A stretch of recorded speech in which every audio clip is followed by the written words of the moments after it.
नमस्कार। आज हम एक ऐसी कहानी की बात करने वाले हैं जिसकी शुरुआत तो एक बहुत बड़ी हार से हुई, पर जिसका अंत खेल भावना के एक ऐसे सबक के साथ हुआ जिसे शायद ही कोई भूल पाएगा। चलिए उस मंजर को थोड़ा महसूस करते हैं। ऑकलैंड एयरपोर्ट का सीन है। न्यूजीलैंड की क्रिकेट टीम टी20 वर्ल्ड कप फाइनल में भारत से 96 रन से हारकर अपने घर लौटी है और माहौल में एक अजीब सी खामोशी और गहरी निराशा है। अब जरा सोचिए, जब कोई टीम इतने बड़े स्टेज पर फाइनल में हार जाती है तो क्या होता है। ज्यादातर खिलाड़ी या तो चुप हो जाते हैं या फिर बहाने बनाते हैं, किस्मत को कोसते हैं। उम्मीदें तो कुछ ऐसी ही थीं, लेकिन जो हुआ वो इन सब से बिल्कुल अलग था।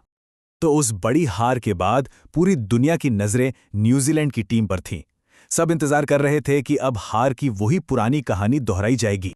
सबका यही मानना था कि कीवी खिलाड़ी जो हार के बोझ तले दबे हुए हैं या तो खामोश रहेंगे या फिर अपनी किस्मत को दोष देंगे। और सबकी नजरें थीं ऑलराउंडर डेरिल मिचेल पर, जो मीडिया से बात करने के लिए आगे आए। और बस यहीं से पूरी कहानी में एक ऐसा मोड़ आता है जिसके बारे में किसी ने सोचा भी नहीं था। किसी को भी उम्मीद नहीं थी कि मिचेल ये कहेंगे। अपनी हार पर बात करने की बजाय उनके पहले शब्द अपने विरोधियों यानी टीम इंडिया के लिए गहरे सम्मान से भरे थे, और इन शब्दों ने एक झटके में पूरी बातचीत का रुख बदल दिया।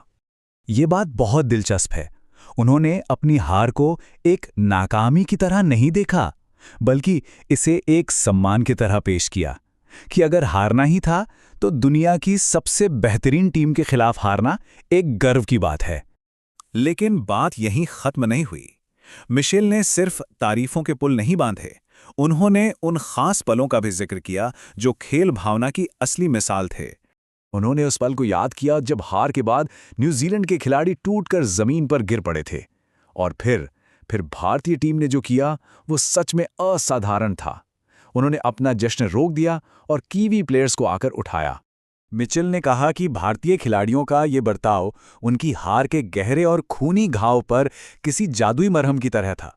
मतलब इंसानियत के इस एक पल ने हार के सारे दर्द पर पर्दा डाल दिया।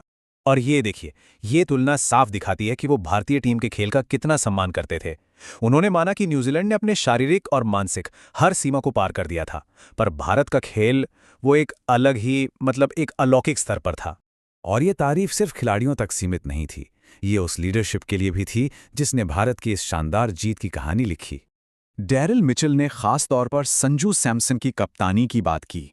उन्होंने बताया कि कैसे सैमसन ने इतने ज्यादा प्रेशर में भी एकदम शांत रहकर सही फैसले लिए और मैच का रुख भारत की तरफ मोड़ दिया। तो असल बात यह है कि उन्होंने माना कि भारत की ताकत सिर्फ वो 11 खिलाड़ी नहीं थे जो मैदान पर थे, बल्कि ये टैलेंट का एक पूरा सिस्टम है। एक ऐसी आधुनिक सेना है जिसका सामना करना किसी भी टीम के लिए एक बुरे सपने जैसा है। और मिचेल के इन्हीं शब्दों ने हमें एक बड़े सवाल तक पहुंचाया कि आखिर जीत का असली मतलब क्या है। उन्होंने जीत की परिभाषा ही बदल दी। उन्होंने बताया कि भले ही वो ट्रॉफी हार गए, लेकिन वो अपने साथ कुछ ऐसा लेकर घर लौटे हैं जो उस ट्रॉफी से कहीं ज्यादा कीमती है। इस एक बयान ने डेरिल मिचेल को खेल की दुनिया में एक महान हस्ती बना दिया और इसकी गूंज पूरी दुनिया में सुनाई दी। सोचिए, इसका असर सिर्फ क्रिकेट के मैदान तक नहीं रहा। उनके शब्दों ने दोनों देशों के बीच एक ऐसा मजबूत रिश्ता बनाया जो शायद कोई बड़ी से बड़ी डिप्लोमेटिक मीटिंग भी नहीं बना पाती। तो अंत में डेरिल मिचेल का ये बयान हमें एक बहुत गहरे सवाल के साथ छोड़ जाता है। क्या ऐसा हो सकता है कि कोई हार कर भी जीत जाए? शायद असली जीत स्कोर बोर्ड पर नहीं, बल्कि हार के बाद दिखाए गए जज्बे और चरित्र में होती है।